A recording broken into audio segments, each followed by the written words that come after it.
Hello everybody and welcome back to the test screening. My name is Chloe. And my name is Billy. And we are starting off today.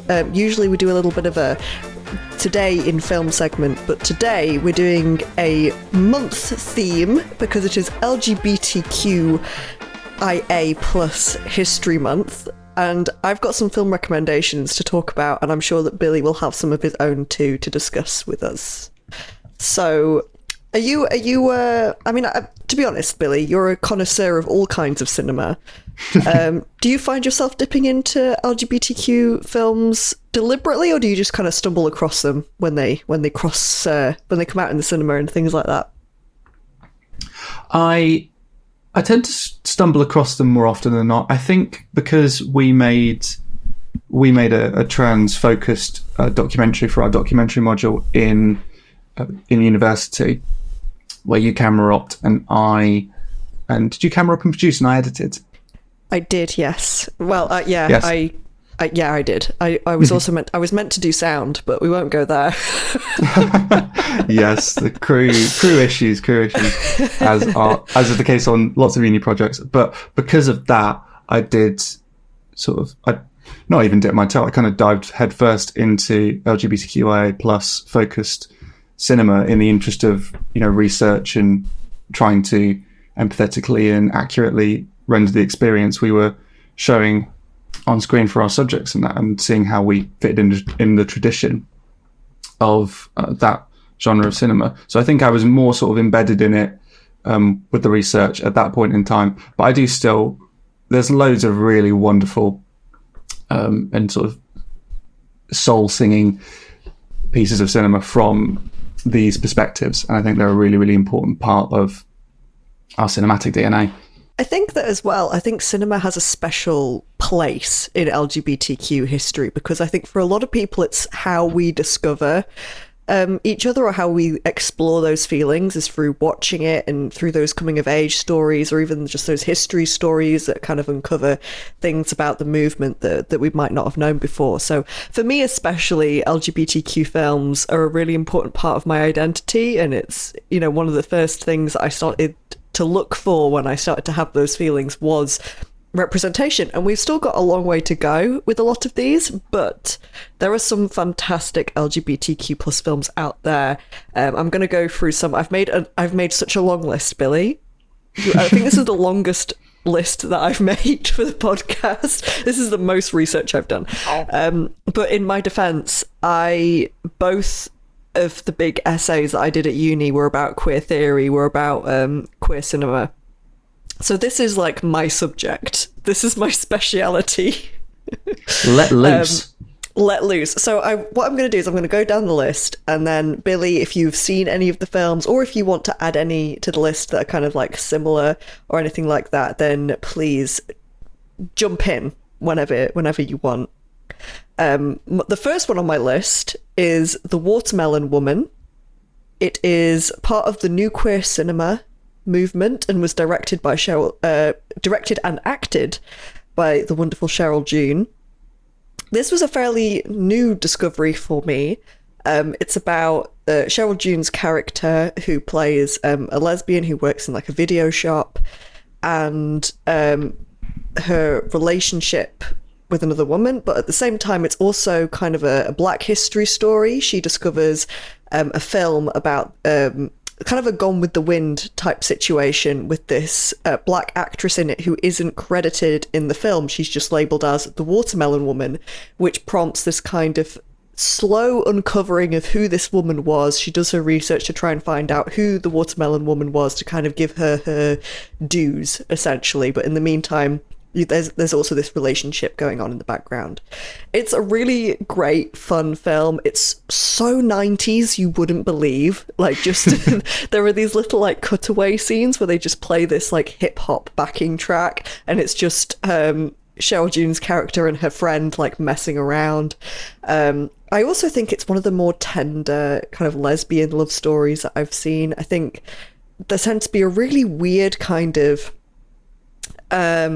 thing with lesbian films. There's not many, if any, lesbian coming of age films, and a lot of the other stuff kind of toes the line between being kind of titillating for a straight audience or being, I don't know, what straight people think lesbians do. Whereas this is a really fantastic example of just something that is like, it's kind of sexy, but it's also feels true to the characters, and it's funny. You feel invested in the relationship, and you can tell that it was made by and for a lesbian audience. So that's my first recommendation. Have you had the pleasure of watching The Watermelon Woman? I have indeed, and yeah, I think you nailed it. And the way it shows lesbian relationships on screen, the things I like about it are how kind of genre fluid it is. There's romance in there. There's some really kind of light, breezy comedy, and also kind of elements of documentary. You know, she kind of springboards off this research project into The Watermelon Woman, and seeks out this project for making a documentary about her, because it's kind of almost meta in a sense. The fact that her character works in a video store, this conversation around representation on screen for underrepresented groups like the African American community and also the LGBTQIA plus community. Her character in the film, and also the film itself, is kind of bringing this forgotten significant person in the black acting community and also the lesbian acting community kind of to the forefront. So I like its dialogue and conversation and its meta-ness about representation on screen, and also how fluid it is from a genre perspective. Yes. It's a great film. Would recommend if you haven't seen it. Next on the list is one that I forced you to watch because it's one of my favorite films of all time, and that is Hedwig and the Angry Inch. I am always going to be obsessed with this film. I introduced it to my housemates in uni, and they became obsessed with it too, which I'm very happy about, because when you come to a film like this, it can either go one way or the other, really. But the music is fantastic. There's some songs that are just beautiful. There are some songs that are like rock heavy. It's a soundtrack that really stands on its own 2 feet. John Cameron Mitchell's performance as Hedwig is just iconic. He is incredible in this role. I think he also directed John Cameron Mitchell, for those of you who know, he also directed Short Bus, which is another LGBT film. It's not on the list, but it is a fantastic addition to the LGBTQ film canon.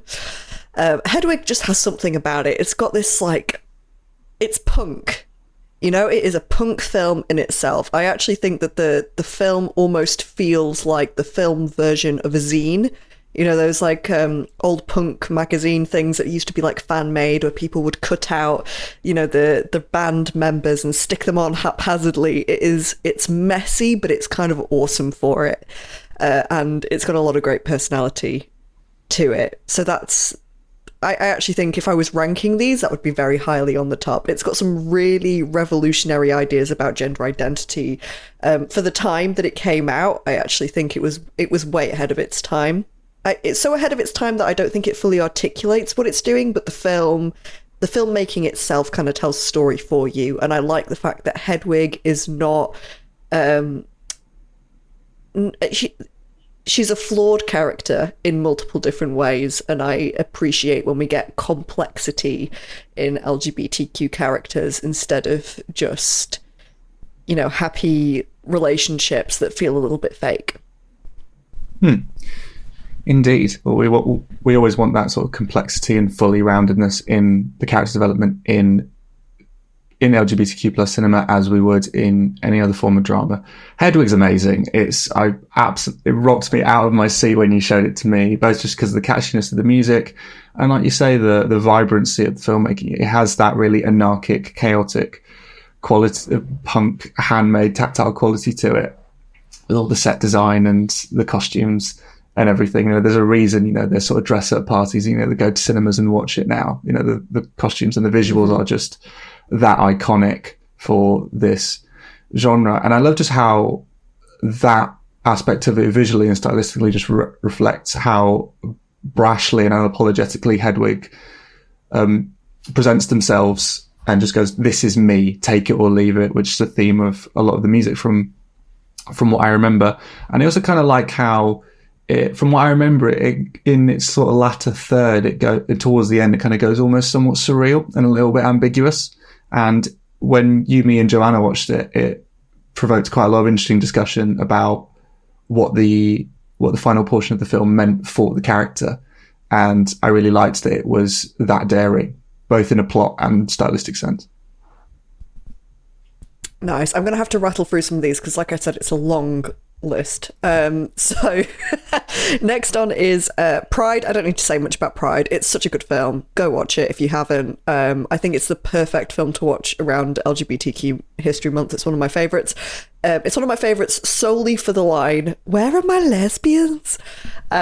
Which will go down in history. I have that on a pin badge. It's truly iconic. Oh. Next on is Tangerine by Sean Baker. Sean Baker is one of my favourite filmmakers. He made one of my favourite films, The Florida Project.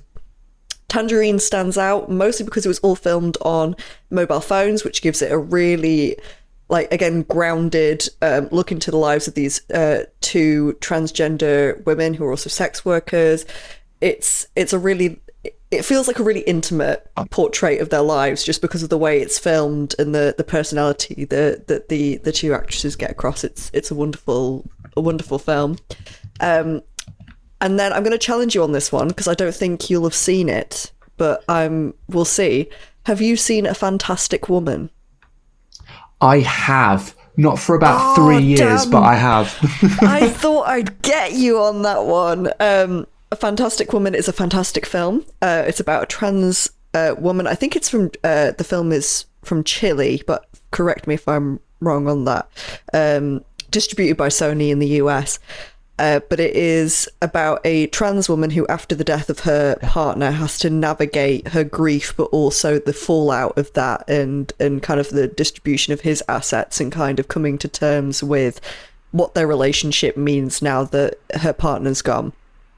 It's a mad movie. Some of the visuals in this are so surreal, but they do a really good job of kind of explaining her inner turmoil and her inner thoughts in a really effective way. If you're looking for some good trans representation, I would recommend this. I thought it was a really interesting film, a really interesting take on a story that we don't get to see very often. What were your thoughts on it?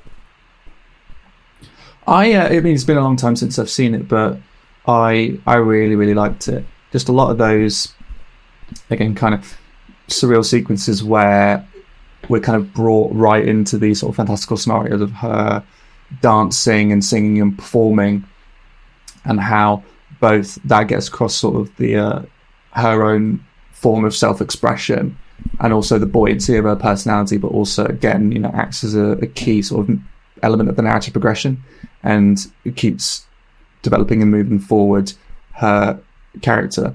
And it was also just great to see. I believe it won the Oscar for Best Foreign Language Film that year. Did it? I didn't even know if it won that. It was at the very least nominated, and it did win the Academy Award. Fantastic! I didn't even know that. Yes, and it competed for the Golden Bear at the Berlinale. In set at Santiago, Chile, is where it's set.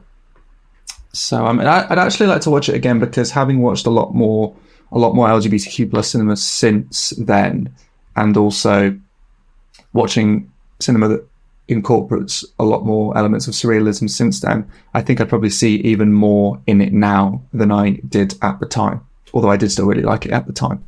Yeah, definitely worth a rewatch. I watched it again recently, and it's just as good on a rewatch as it is the first time round. It's one of those things where we're aware that these stories exist, but we don't always. It's very rare to see this kind of thing depicted, and I just thought it was really interesting, a really interesting perspective on a trans story, and an older trans story as well, that isn't just a coming out story and things like that. This is about her life after loss, which I thought was really beautiful.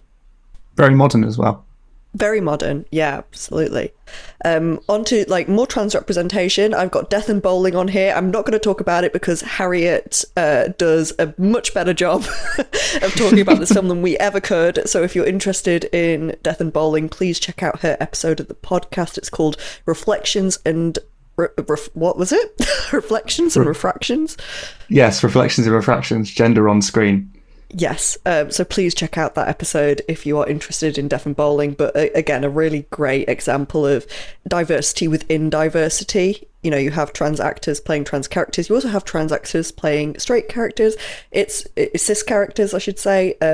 Yeah, it's really, again, a really interesting and quite revolutionary, actually, piece of filmmaking that I think really reflects the point that we're at. I know film is always a little bit behind TV representation and things like that, but I thought this was a really nice modern injection into the you know, a little bit of a wake-up call maybe to the film industry.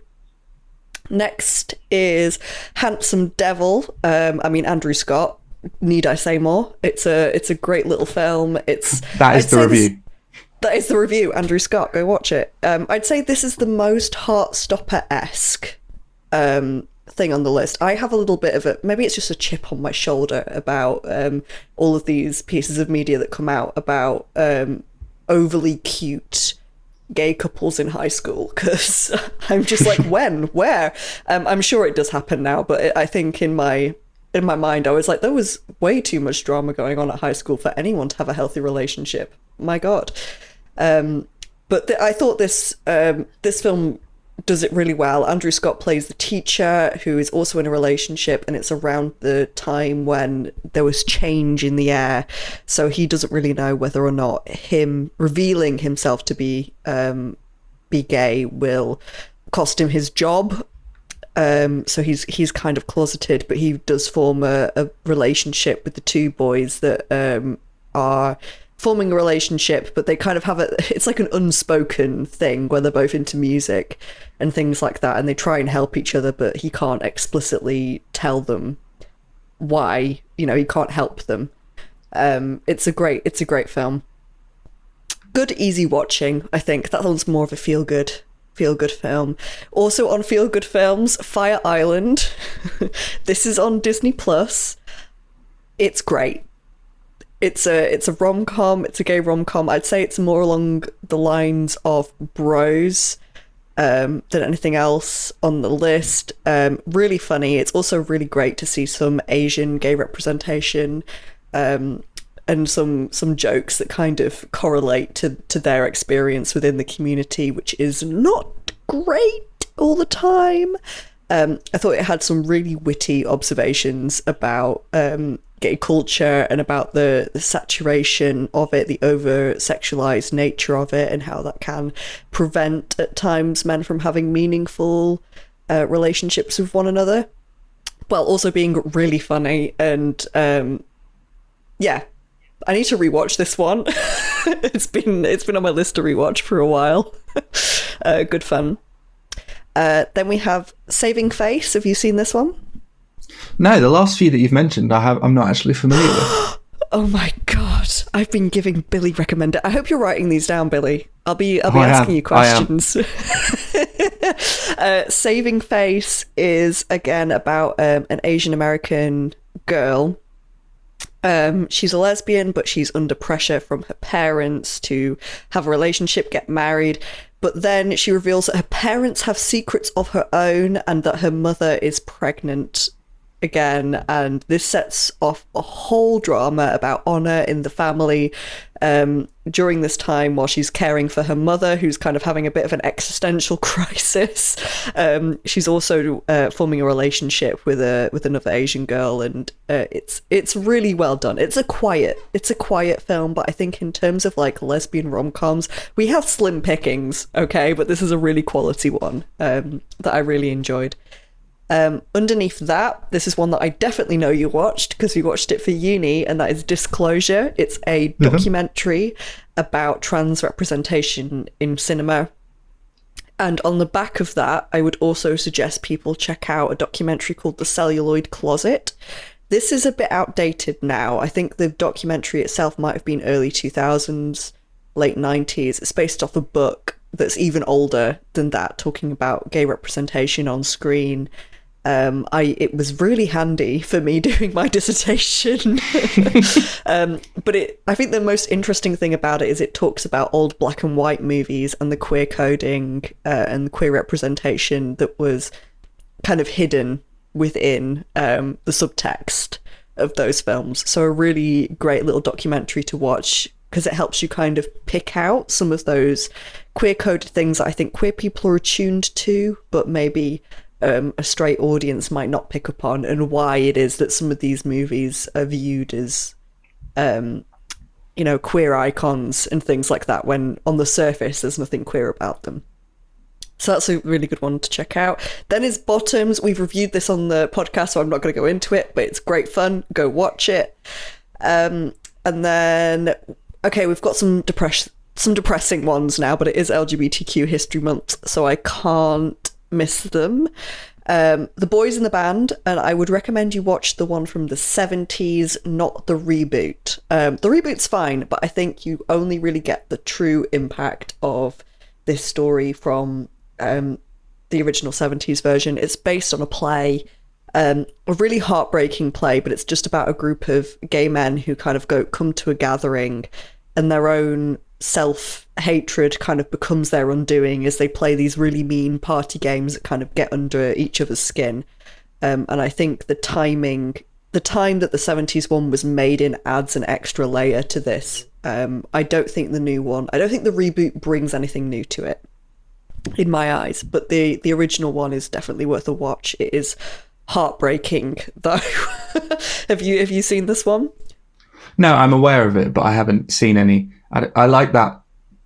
I like that, the idea of that premise, though, kind of this pressure cooker environment and sort of playing these games and these sort of social interactions that gets to the heart of some of their insecurities. I feel like that could be quite interesting, dramatic material. It's based on a play, and it's all set in one room. And at first, it's got some really witty comedy lines in it, but as the evening goes on, you can see some of the venom kind of emerging and some of the drama between the different men in the group, in a really interesting psychology way, but also interesting just in the writing is so sharp, like knife edge sharp. Anyone who's interested in like theatre and things like that, I'd really recommend them to check this out as a case study. And then under that, this is actually a mini-series. It is heartbreaking. It is a Ryan Murphy production, kind of, I'd say, post-Glee, like American Horror Story, all of that kind of stuff. It's called The Normal Heart. It's got Mark Ruffalo in it. It is kind of an unflinching look at the AIDS crisis, but through the lens of the people, the activists who were trying to warn people about it. And Mark Ruffalo plays a prominent kind of gay activist, and his relationship with Matt Bomer's character, who's got AIDS. And oh my god, it is. I watched this when I was probably too young to watch it. I was desperate for queer representation. A lot more exists now than did when I was growing up. And a lot of these depressing films were the things that I would come across first. This, oh my god, the second half of this broke me a little bit, because it's basically just watching the slow, steady, corrosion of a once beautiful relationship because one of them is sick and they both don't know how to deal with it. But it's also just about the activism going on behind the scenes and the people who were involved. There is a funeral scene in which Jim Parsons is actually very good in it. Jim Parsons has to give a speech, and I burst out crying even watching that scene. I've gone back to watch that scene on YouTube a few times, and it just gets, I feel it in my throat. You know those films? Yeah. Where you just have this aching sense of dread and you feel it in your throat, and that's what The Normal Heart does to me. I actually haven't gone back to revisit the whole thing. I know it's a play. I'd be interested to see the play, but yeah, my God, the original just gets to me in a way that It's a Sin got to me as well this time round. Which is also great, but that's a TV show, so we're not talking about it. I'd never heard of The Normal Heart before, so I will definitely be checking that out. It's a crier. have your tissues I do like at the a crier. ready. There's also, okay, this is campy fun. I feel like you will have seen this, but Bound by the Wachowski sisters. No, I haven't seen that. Billy. Okay, this is a good midnight movie fest. I don't even know if I can recommend it as being good, but I can recommend it as a really fun time in the same way that, like, John Wick's a good time and things like that. It's an action series. It centers around a lesbian couple who are having an affair, and basically they're trying to, like, bump off one of their exes who's abusive. It's just really good. It's really camp and really good. And I think now knowing the Wachowski sisters' story, this came out before they came out as trans, but now knowing that they are both women, it hits different, and I would really recommend people watch it through that lens, because it's a good fun movie, like action flick. And then finally, sorry, according to the internet, it's also inspired by Billy Wilder, and we know how much, from our on-com battle and my staunch argument for The Apartment, we know how much I love Billy Wilder. So the Wachowskis taking inspiration from Billy Wilder, sex violence, thriller, lesbians, sounds amazing. It does indeed. And the final one, I feel like I've spoken for ages, the final one on this list is Moonlight. I adore this film. I love the fact that it counts as both a coming of age drama but also as a brilliant romance. It's just got so much subtlety to it, and so much character to the way the story is told. I had never seen a film like this, and honestly, it's a meditative experience watching this film. It is so well done, and yeah, I actually think it's one of the best queer films ever made, like coming of age films ever made. It's been a long time since I've seen it. I need to rewatch it. I'd like to rewatch it as well. I did a written piece on it when I was in secondary school. It's one of the best films of the 2010s in any genre. Mm-hmm. And I largely credit Moonlight and the experience watching it and reading into it with developing my eye for analysing film. Funnily enough, I think there's so many amazing visual, directorial, camera movement choices in it. Barry Jenkins just gave such a poetic edge to, and almost a dreamlike quality to, an environment and a story and a setting that's typically given much harsher, grittier treatment. And the fact that in essentially 3 40-minute short films, you are so, 3 40-minute short films sandwiched together into this 100-minute feature. The fact that you're given such a holistic and well-developed and moving portrait of, 3 decades of a closeted gay black man's life is really, really extraordinary. And just I can't really, one of the few films that I can't really find fault with. Untold levels of beautiful. Just every single scene so perfectly constructed to convey the inner experience of Chiron. Absolutely. Yeah, it's a gorgeous film. If you haven't checked it out, I would recommend it. And now it gets extra points for being a Billy origin story. So Billy origin story. Exactly. I love that. That's great. So thank you for letting me rant about LGBTQIA plus films for like half an hour. I appreciate it. No problems. Well, I'll get to some personal favourites of mine another time. Okay, yeah, we probably need to move on. Maybe next week we can do a bit of a Billy's list for some LGBTQ films to watch. But for now, we need to get on to the reviews. And we're going to start out with one of the Oscar/BAFTA contenders, The Zone of Interest. I've heard so much about this film. I need you to unpack it. What's it like? This is Jonathan Glazer, isn't it? Yes, first film from Jonathan Yeah. Glazer in a decade. His last feature was 2013's Under the Skin. I was going to say Under the Skin. We studied that for A level. It kind of scarred Did me you? a little bit. Not going to lie. It's a bit creepy and a bit experimental, and I like it. I don't think it's a masterpiece like some people do, but it's a very, very interesting piece of work. And you can see some of the sonic, visual and stylistic sort of threads of Under the Skin sort of seeping into the zone of interest. But great to have such a bracingly original filmmaker like Jonathan Glazer back on the scene with the zone of interest and have it be rightfully up for many awards this awards season. Very anticipated by me because of how much it was raved about out of the awards circuit, and the fact that the subject matter, its approach to subject matter, and how and obviously its big presence in awards season.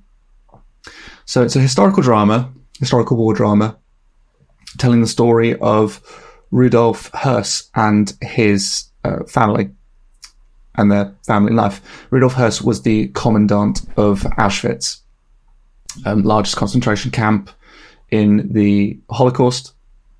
And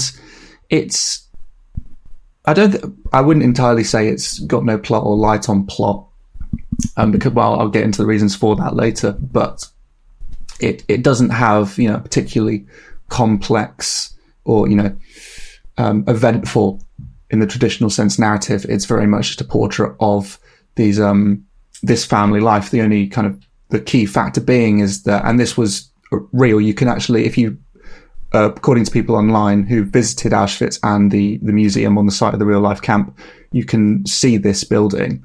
Rudolf Höss and his wife Hedwig and their family lived essentially next door to the concentration camp. The family house, which is almost like a complex, was really the only thing separating, the house and the camp was one wall. And essentially the film takes a sort of fly on the wall approach to showing their day-to-day life as they try and carve out an idyllic existence, essentially living next to one of the worst atrocities that's ever been committed by humankind ever.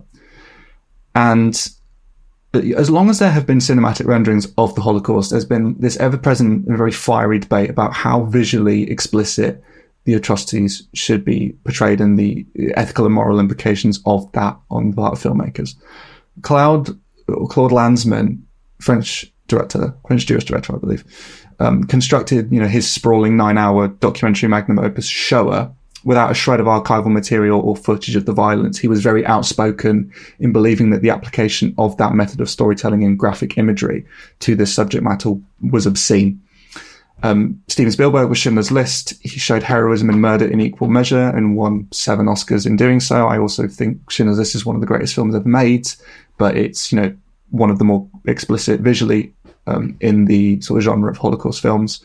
Life is Beautiful kind of inspired revulsion and awe in equal measure with how it kind of applied this father-son screwball-esque comedy to this scenario. Sort of showing the love between a father and son, persevering in the sort of with genocide in the background. Although people have sort of fiercely debated the ethics around its approach to doing that. Son of Saul kept the camera's eye kind of unwaveringly tethered to the perspective of an imprisoned Jewish man in Auschwitz, and kind of kept the atrocities in shallow focus, kind of glanced and glimpsed in shallow focus on the periphery of the camera. So sort of keeping it on his story.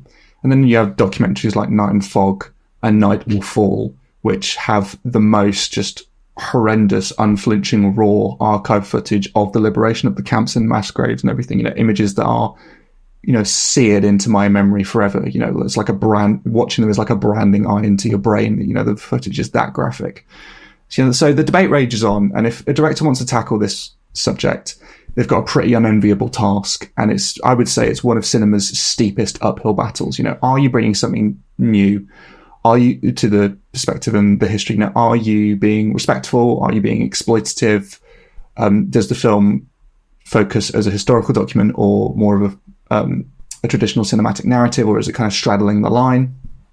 And I think what's so remarkable about The Zone of Interest is how Jonathan Glazer's not only come back after 10 years with such a commanding and heavyweight piece of cinema, but he's managed to provide, you know, a lensing of history's worst display of inhumanity that is both wholly unique to this film, and one that also impeccably walks this kind of tightrope act between tasteful restraint and horrifying suggestion.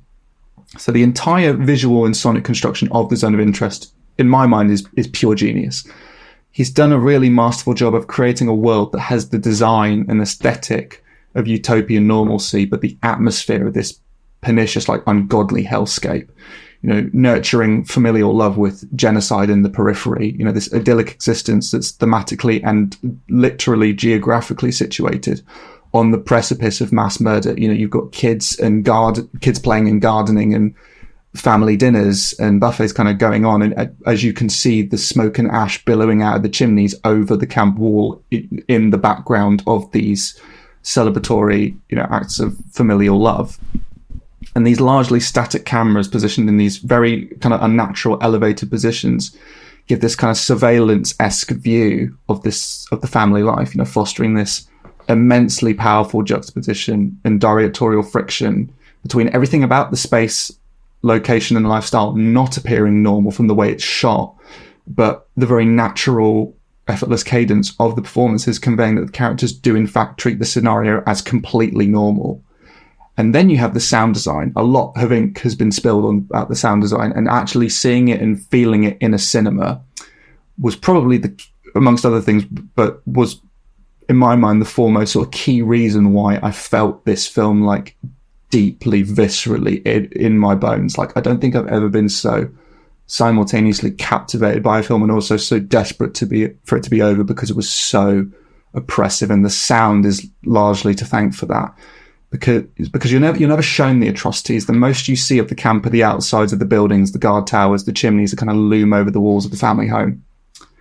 And, you know, so you're never given visual representations of the victimization going on in the camps, but you hear it.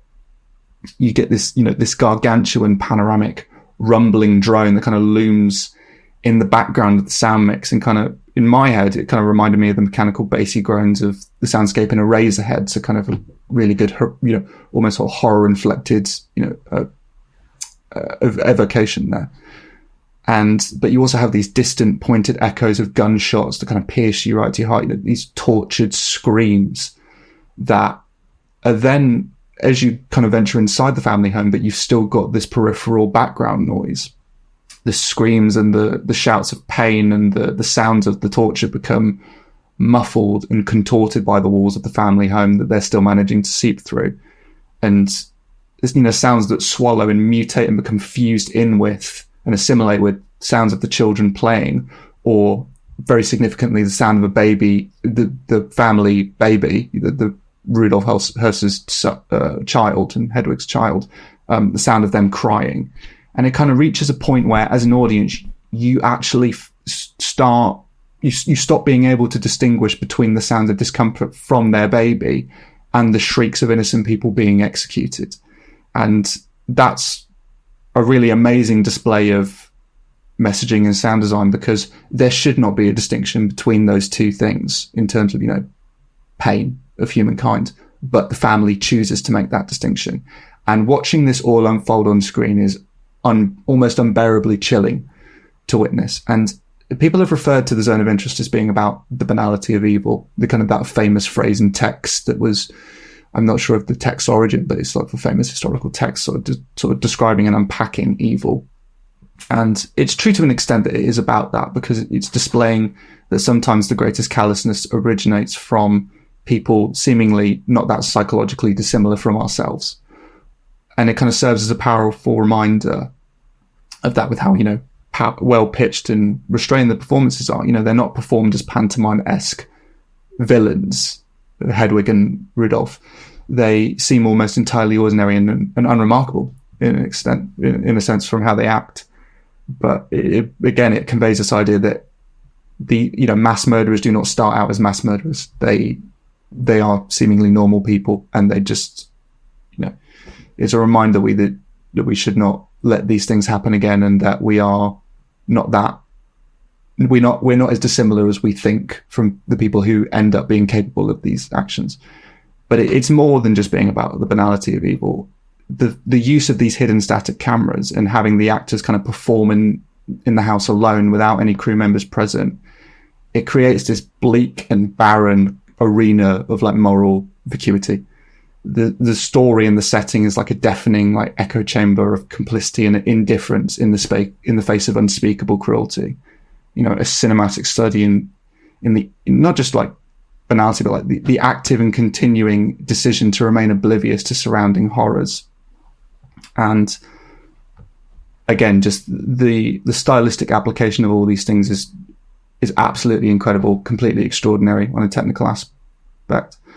But alongside the stylistic framework of the film, I do actually think when you look at it with a more forensic narrative eye, there's actually quite a lot going on in the script that makes it all fit together and work so well. The contextual significances of the scenes that you're witnessing. Because a lot of people will say, oh, there's no plot. That's not true to me, because when you look at it really closely, you start to see that every scene of seemingly uneventful everyday life is actually sometimes subtly, sometimes more overtly being influenced by the events in the camp. Hedwig trying on clothes is not as simple as that. They're fur coats from murdered women in the camp. The children trying to play with the family dog, but the dog is incessantly circling the garden barking, so they can't play with the dog. Why is that? Because the dog is tuned into the chaos happening over the wall, and the kids aren't, because the family is making a decision not to be. And then kids playing with toys. Oh, that's very innocent. But then the camera zooms in slightly and you see that they're not just playing with toys. Some of what they're playing with is actually gold teeth from the people who have been killed in the camp.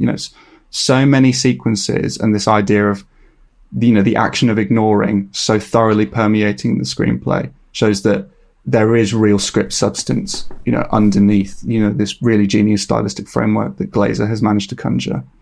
And what's great then about the plot progression is that there is sort of, without spoilers, there is a disruption of the family life that separates the unit and takes us beyond the confines of the home. And what that then facilitates is these really vital moments of character reflection that give some much needed personal complexity in the arcs and gives detail to that. But it shows that, in a sense, it kind of reminded me of that famous French film, Jean Dielman, 3.5 hours of the woman doing chores, in that it shows that both films are showing that in disturbance of routine, it becomes more difficult for the characters not to reckon with the implications of their behavior and ignore the events surrounding their lives. And when they're removed from the mechanics of their routine, they are forced to face up to the realities of what they're doing and what they're involved in. And that leads to some unbelievably powerful moments later in the film.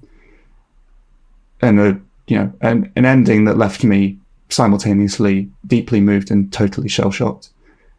It's not an entertaining film in the traditional sense of the word at all, but I don't think I've seen a more impressive piece of filmmaking in the past year.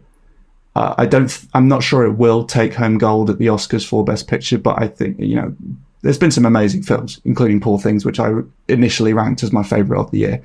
But whilst I would be hesitant to use the word favourite, I think it surpasses anything else in terms of what it manages to achieve with its messaging and its narrative, its style and its script.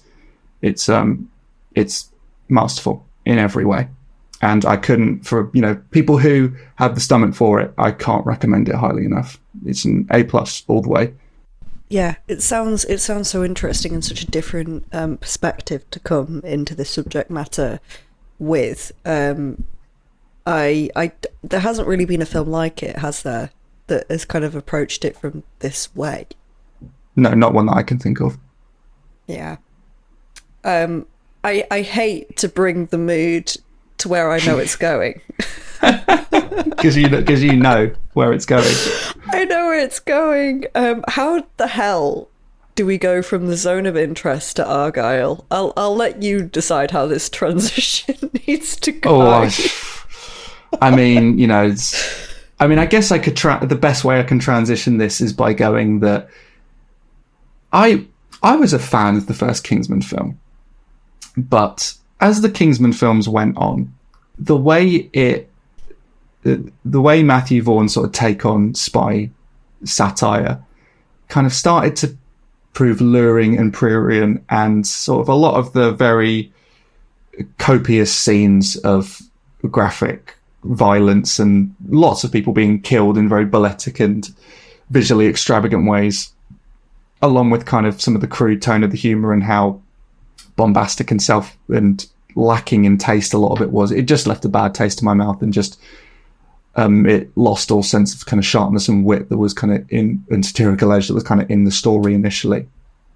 And that was kind of what I hoped Argylle would kind of bring back, you know, that sense of sort of poking fun, and, you know, the tropes of the spy genre, instead of, you know, look how outrageously violent, crass and explosive we are, be offended, that kind of Kingsman eventually turned into. And I felt the meta layers of spy novel versus spy mission could make the script of Argylle kind of entertainingly self-referential.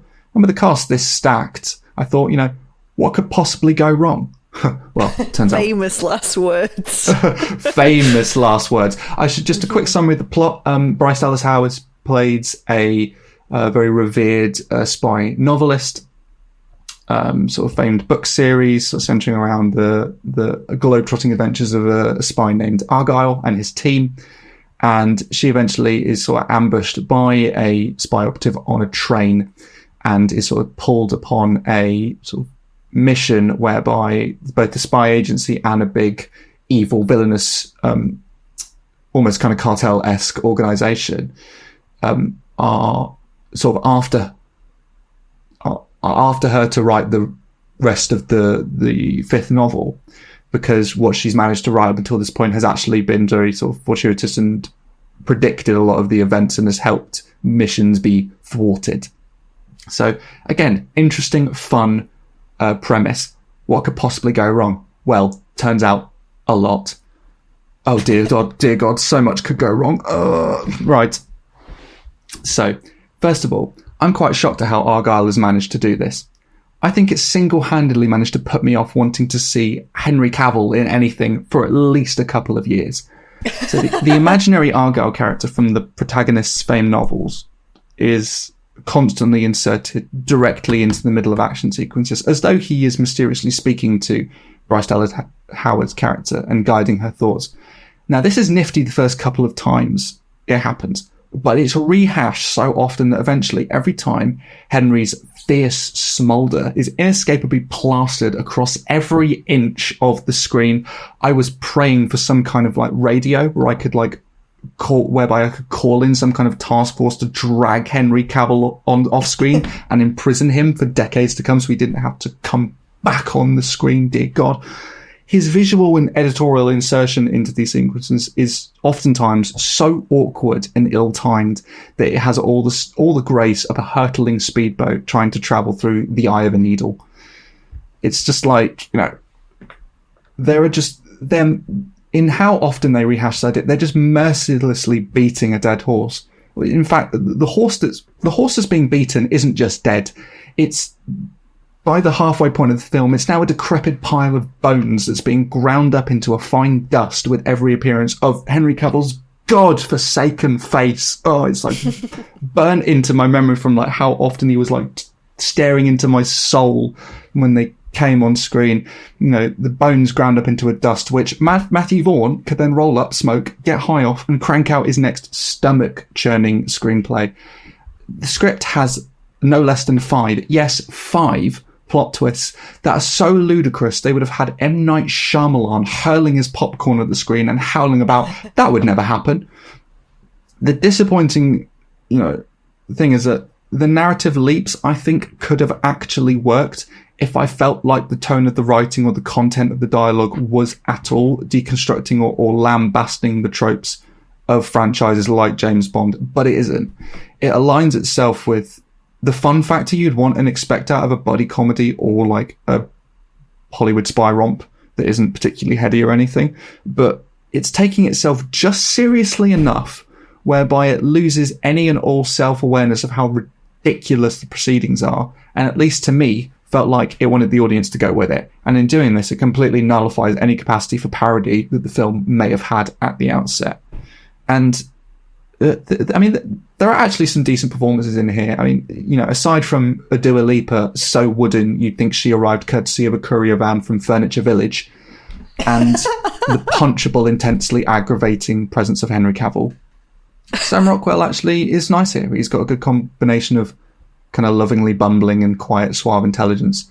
Sam Rockwell can do anything, though, I've learned. Sam Rockwell is one of those actors where genuinely I'm delighted to see him no matter what he's in, even if it's trash. I just enjoy him as an actor. Yeah, he's just got a really likeable voice and on-screen presence, and he's terrific in most things he's in, so he's kind of a very reliable member of the cast. Bryan Cranston and Catherine O'Hara, what a god-tier pairing, are hamming it up to an entertaining degree. But Bryce Dallas Howard, as much as I've liked her in previous things, unfortunately, more often than not, she's just really annoying. Her general mode of performance is just screeching bewilderment or irritatingly cutesy ignorance. It's like, that is until she's required to execute a 180-degree shifting character so sharp that I'm not even sure the great Meryl Streep could have pulled it off. It's that much of a leap. And I haven't even mentioned like the green screen that makes like Nintendo 64 graphics look like the Starry Night painting by Vincent van Gogh. And just, there's a running gag courtesy of a horrendous CGI cat that grows stale long before the film is over. And then, to be honest, I question if it was even funny to begin with.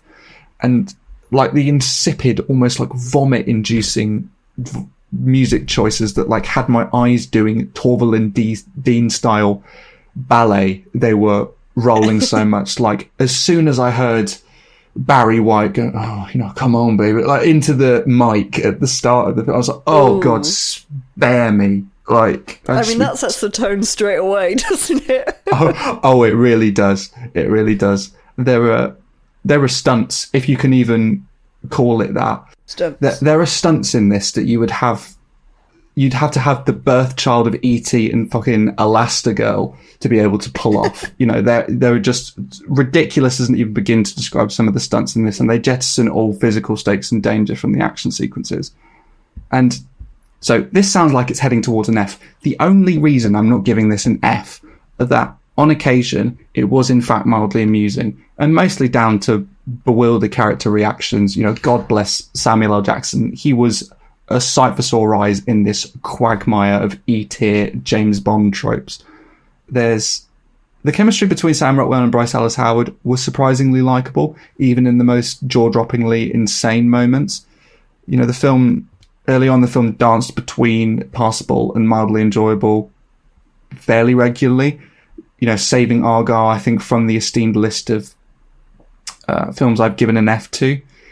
I cannot say the same for the slow-motion train wreck that, to my horror, started to unfold before my eyes. And just when I thought we were kind of ending on a semi-decent note, it punctuated it with the most shameless ploy for a sequel setup I have seen in many a year. And just, it made Matthew Vaughn, you better not see me in public, because if you do, I will just give you a slap, because that's what you need after. How did you think any of this was a good idea? My God.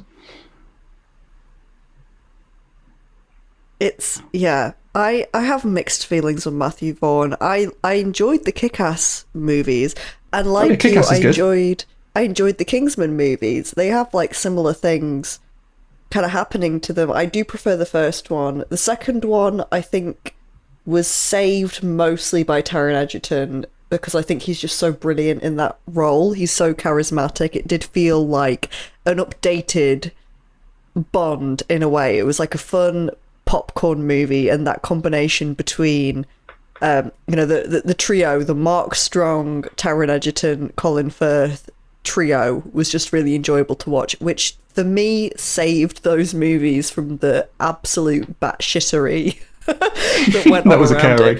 it. Yeah. Yeah. But It turns out, I unfortunately, agree.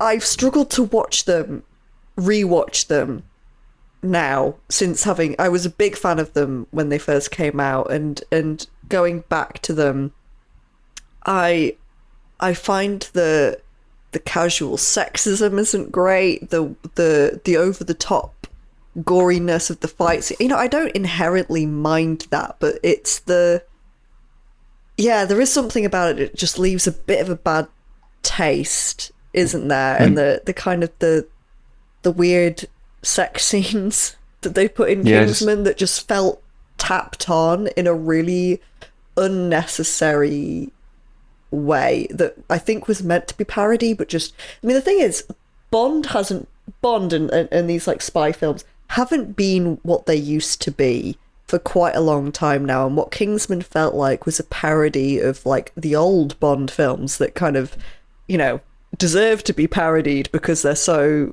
campy and ridiculous, and they do have those out of nowhere sexapades and things like that. I mean, there's a character called Pussy Galore, for Christ's sake. But I think they aren't that now. We've kind of the spy genre has evolved.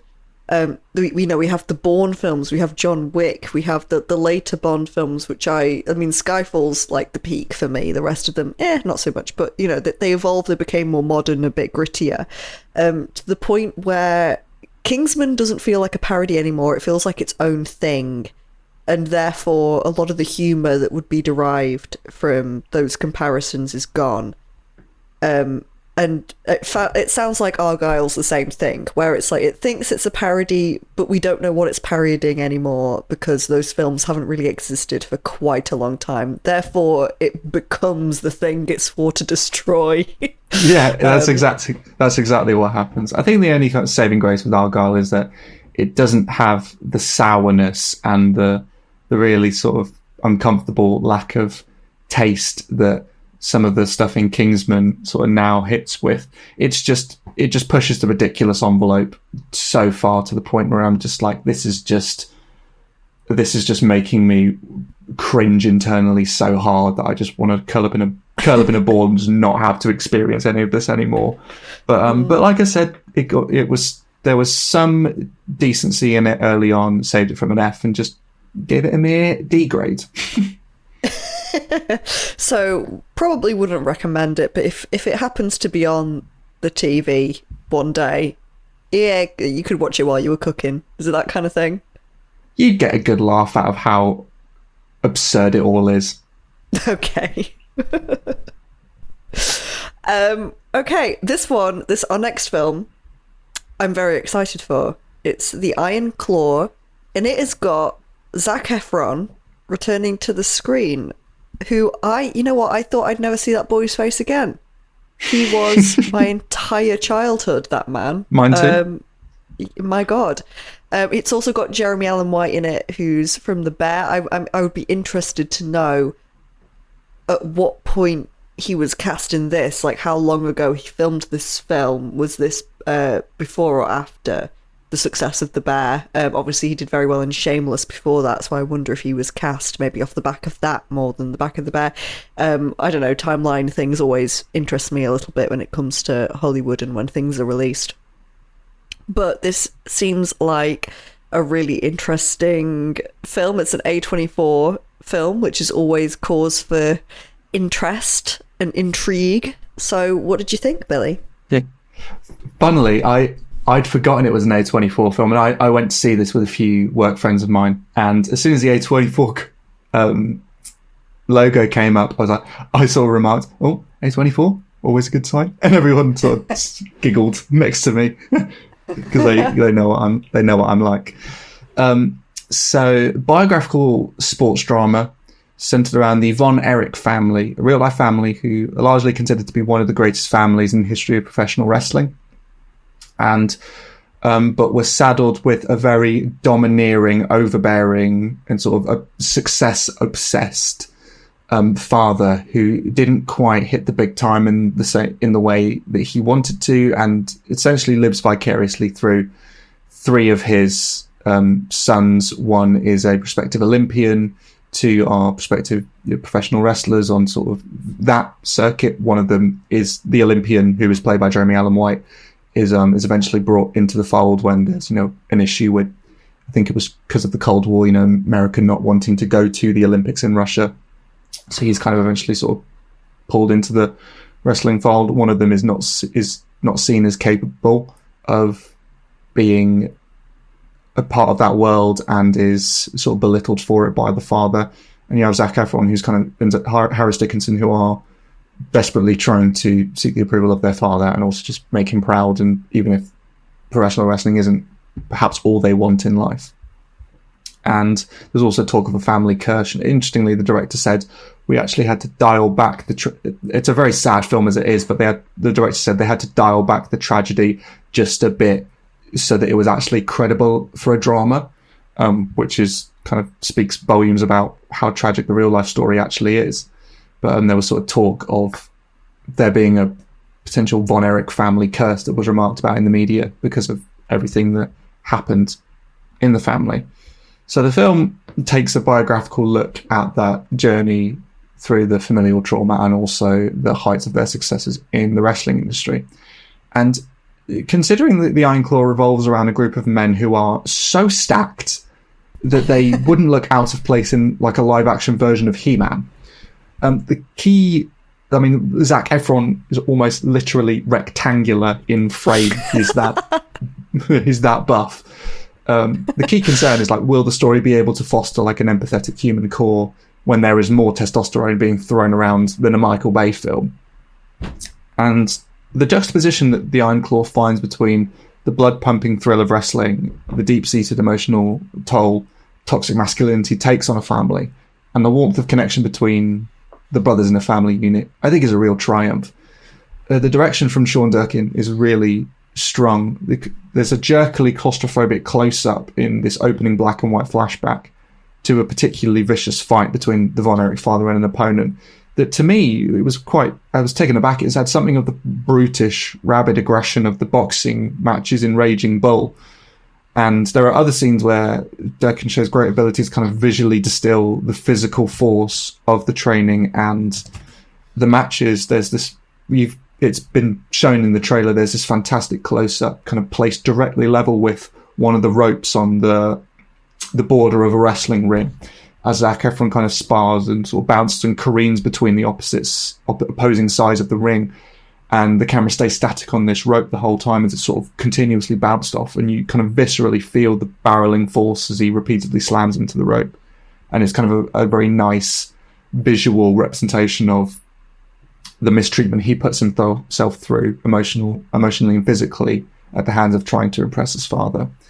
There's some unruly handheld camera work during the fight sequences that get the balletic execution of the wrestling stunts and moves, but also kind of the blunt impact of some of the injuries and beatings that are dished out, the less theatrical performative aspects of it, the parts of it that are actually really kind of tooth and nail violent.